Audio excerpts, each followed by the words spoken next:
నుంచి కూడా రాజమహేంద్రవరంలో కానీ స్టేట్లో చూసినట్టయితే ఏ రకంగా అమానుషంగా పాశవికమైన దాడులు జరుగుతూ ఉన్నాయి. దీన్ని అరికట్టాల్సిన బాధ్యత పూర్తి స్థాయిగా పోలీస్ డిపార్ట్మెంట్ పైన ఉంది. మరి అదేవిధంగా రాజమండ్రిలో చూస్తే 3 రోజుల క్రితము మోరంపూడి జంక్షన్ దగ్గర ఒక శిలాఫలకాన్ని ఏ రకంగా విధ్వంసం చేశారు. తెలుగుదేశం పార్టీ కార్యకర్తల చేతుల్లో గుణపాలు, పెద్ద పెద్ద సుత్తులు, కత్తులు తీసుకుని వచ్చి ఈ రకమైన ప్లేగ్ని ధ్వంసం చేసిన కార్యక్రమం. మరి సాక్షాత్తు నితిన్ గడ్కరీ గారు కేంద్ర మంత్రివర్యులు వారిని రాజమండ్రి తీసుకుని వచ్చి ఆ శిలాఫలకాన్ని ఆవిష్కరింపజేశాం.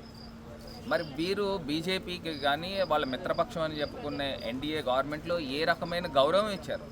అయినప్పటికీ కూడా పబ్లిక్ ప్రాపర్టీని ఏ రకంగా విధ్వంసం చేస్తారు బ్రాడ్ డే లైట్లో. అంటే ఈ రకమైన చట్టాన్ని వాళ్ళ చేతిలోకి తీసుకునే వ్యవహారం కానీ, అదేవిధంగా నాకు ఒకటి ఆశ్చర్యం ఏంటంటే తెలుగుదేశం పార్టీ ఎమ్మెల్యేల పేరు కూడా ఆ శిలాఫలకం పైన ఉంది.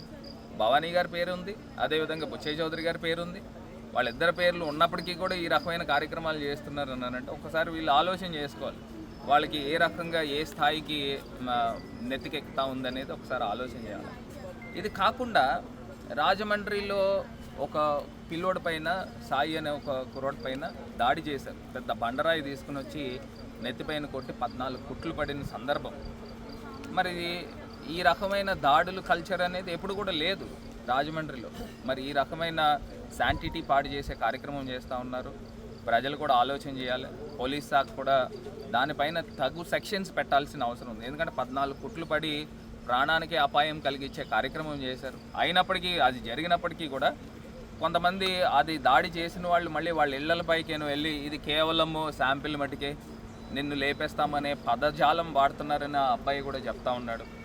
మరి దానిపైన కూడా పోలీస్ శాఖ భద్రత కల్పించాలి. ఇది కాకుండా పేపర్ మిల్కి ఎదురుగుండా ఉన్న ఒక ఆఫీస్ పైన కూడా దాడి చేసిన సందర్భం, మొత్తం ఆఫీస్ని అంతా ధ్వంసం చేసిన సందర్భం. ఇవన్నిటిపైన కేసులు కట్టాల్సిన బాధ్యత పోలీస్ శాఖ పైన ఉంది. సో మేము అవసరమైతే ఖచ్చితంగా ప్రైవేట్ కంప్లైంట్ కూడా కోర్టు ద్వారాగా కూడా ముందరికి వెళ్తాము. రాజమహేంద్రవరంలో, ఆంధ్రప్రదేశ్లో శాంతి భద్రతలు విఘాతం కలిగించకుండా వాళ్ళు బాధ్యత తీసుకోవాల్సిన అవసరం పోలీస్ శాఖ పైన కూడా ఉంది అని కూడా ఈ సందర్భంగా తెలియపరుస్తూ, రాష్ట్ర ప్రజలందరూ కూడా ఇది గమనించగలరు. రాష్ట్రంలో ఏ రకమైన దాడులు కల్చర్ ప్రారంభమైంది. ఎప్పుడు కూడా ఆంధ్రప్రదేశ్లో ఈ రకమైన వాతావరణం లేదు, ఎస్పెషల్లీ రాజమండ్రిలో అసలు లేదు. మరి ప్రజలు గమనించాల్సిందిగా కోరుతాం. For more videos like this, subscribe Big TV channel.